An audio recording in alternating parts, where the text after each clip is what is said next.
Hello, it's your favorite sports Unc here. Don't forget to hit that subscribe button to join the fastest growing community on YouTube. Remember, Nightcap doesn't happen without you. So please subscribe or you're going to make Ocho cry. The Texas Longhorns had a stunning comeback, Ocho, over Mississippi State. They rallied for 17 points down in the fourth quarter, send the game to overtime, and win it in overtime. But however, Arch Manning was knocked out of the game after his helmet appeared to bounce off the ground at the end of the 13-yard run in the first play of overtime. They showed me a little something today. Yeah. Arch showed me something. Hey, he getting better and better. He's getting better and better. A little bit more consistent. Yep.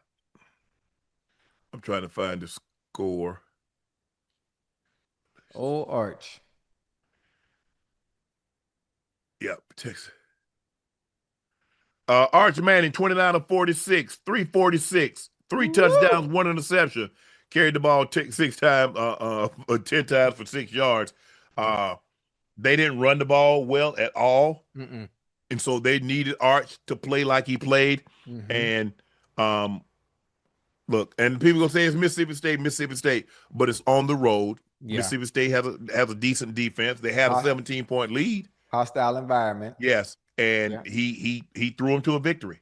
Yeah, and that's the one thing that he really couldn't do. He really couldn't do early in the season when they would stop the run, or when the run wasn't good. He wasn't able to do it through the air. Right. Throwing interceptions, ball sailing out of bounds, underthrowing people, overthrowing people. And what I saw today, calm, relax, in the pocket, when need, extending plays, making throws, which is why his numbers look the way they did today. Yep. And it looked promising. He looked promising. So I'm glad he's playing well now. And listen, down seven. They were down 17, huh? 17 in the fourth quarter. Man, listen, man. That's a part of that clutch gene. Yeah. They trying to see 428 total yards. They weren't very good on third down, which was one of the reasons they found themselves down by 17. They were 8 of 20 on third down. Mississippi State weren't much better. They were 6 of 19. But at the end of the day, you got the win. Mm-hmm. And that's really what it comes down to. Game was really evenly matched.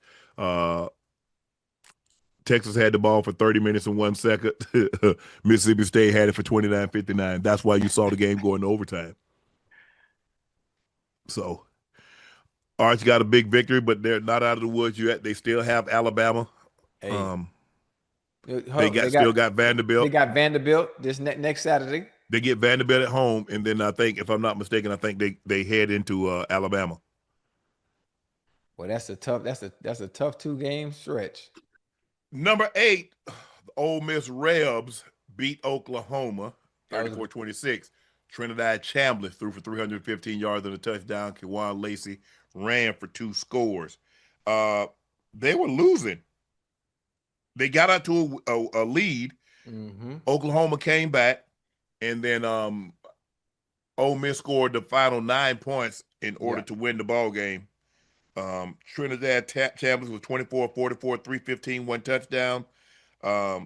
He ran the ball 12 times for 53 yards. They had 41 rushes, 116 yards.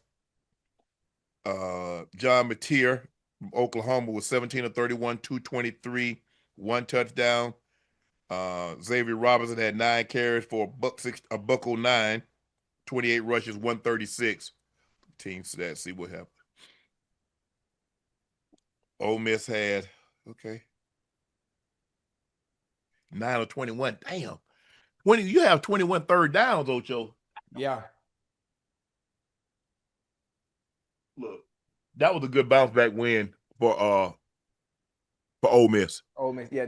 Had a big lead last week, coughed that up against Georgia, and had a lead. Had they flipped the script this week.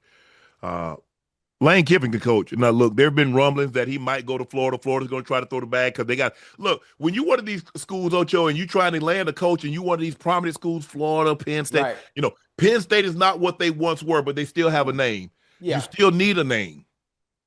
A name ain't gonna cut it, I mean, we've come to realize that the name Penn State, the name LSU is not gonna cut it, because unless you get the certain players, the players that you need, the special, the impact players, Mm-hmm. it's not gonna work. You're just getting a bunch of guys, and most of the time we get fascinated with 4-star, 5-star. I mean, it's cute. It's cute to be ranked like that, but what are you? What kind of star are you going to be once you on that field? Once you on that field, because we got all these 4 and 5-star rankings, right? And you look at the landscape of college football, nobody's playing like a 4 or 5-star Yeah, ranker. you're right. You know, every week you supposed to be popping out on tape. Every week. If you're 5-star, I don't care who you playing. You're absolutely right. I 1,000% agree with you. I mean, that's why you was able to get that big. That's why you was able to get $1 million, or you were able to get $500,000 according to your position. Was Yeah. because you were supposed to be that dude. Okay, now show me. Yeah. Listen, matter of fact, think about the NIL money. One of the players that makes the most, Jeremiah Smith. Yeah.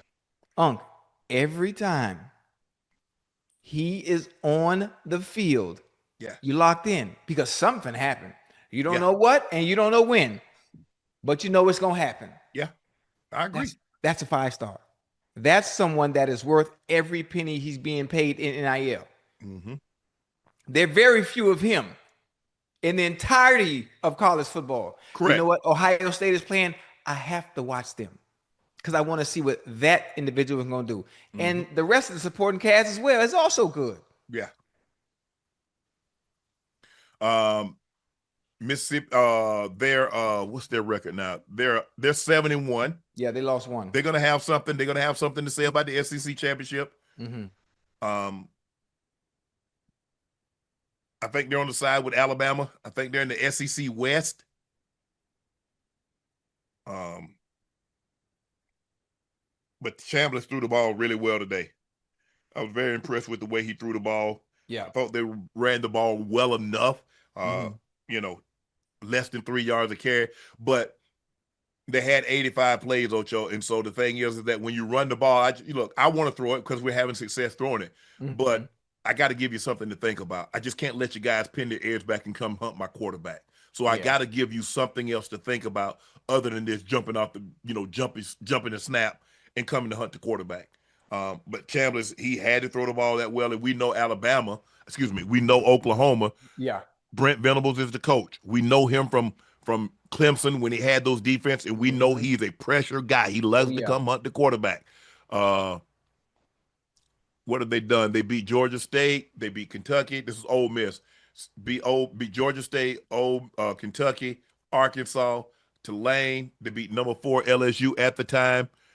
They beat Washington State. They had Georgia on the ropes, and they let Georgia come back and beat them. They held on, and they beat Oklahoma. Mm-hmm. Now they get South Carolina at home. They get the Citadel at home. They get Florida at home, who recently fired their coach. And they get the Egg Bowl, where they go play the Mississippi State. So there's a good chance they run the table here, Ocho, and finish 11-1. Absolutely. There's a great chance. A great chance that they run the table. And then see what happens. That goddamn committee. Committee's gonna have their work cut out for them this year. Hey, they're gonna be a lot of teams that with one loss or 2 losses. Well, listen, if you got common sense and you already know who the committee gonna pick, you already know who they're gonna pick.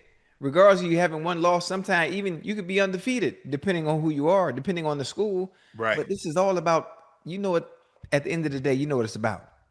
Yeah, because I don't think we have those schools. I don't think we don't have a Boise State, Ocho, that was undefeated. Okay, right. That's 13-0, and although the conference wasn't the strongest, they were undefeated. Right. We don't have that this year. No. I don't know if the Big 12, Ash, who's in leading the Big 12? Or was that the SMU? SMU lost. Did it? But I don't know. I don't know if we're going to have a scenario like what we had last year. Mm-hmm. So with that being said, Are we going to get 3-4 schools from the SEC? Are we going to get 2-3 schools from the Big Ten? Right. Are we? Because I don't see a Boise State out there. I don't see an undefeated team out there, Ocho. And you're like, okay, this team's undefeated. They won their conference championship. We can't leave them at home Right. and take a 2-loss team. Now, with that being said, it's more apt you see a 2-loss team in the college football playoff. So it's gonna be interesting. The committee, they're gonna have their work cut out for them, because I think there're gonna be a lot of teams that have one loss.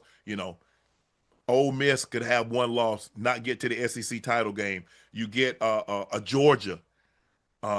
Looks like Georgia and the SEC. The SEC East seems like they're gonna be okay, Right. but you might have a Vandy, a one-loss Vandy, and don't get to the SEC title game. That's unfair. Yeah, That's unfair. But I understand watching the committee since they implemented the playoffs, watching the committee and what they do and the team that they pick, I know what the bottom line is at the end of the day.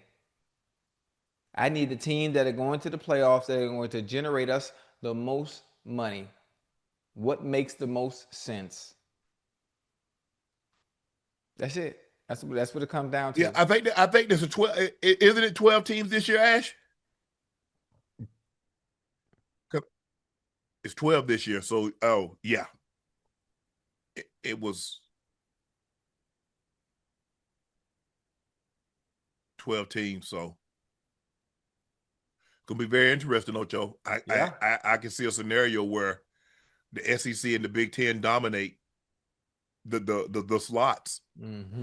I really can see a scenario where it looks like, but we knew eventually it was going to come down that it's going to be basically 2 super conferences. If you had to take your pick, even though it's really early, we only 8 games in. Not only get through the playoffs but win a national championship, who would be your pick this early if you was a betting man? I still think Ohio State is the best team that I've seen, but I really, really, really like Texas A&M. Okay. Watching Texas A&M, I think Bama has an excellent chance. I think Bama. Can you count Georgia out?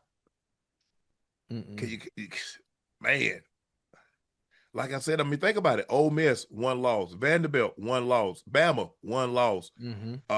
Georgia, 1 loss. Got 4 teams with 1 loss in that conference. Yeah. I think Oklahoma has 1 loss, maybe 2 now. Yeah, 2. Oklahoma has 2 losses now, and they still got Alabama on their schedule. So it's gonna be very, very interesting.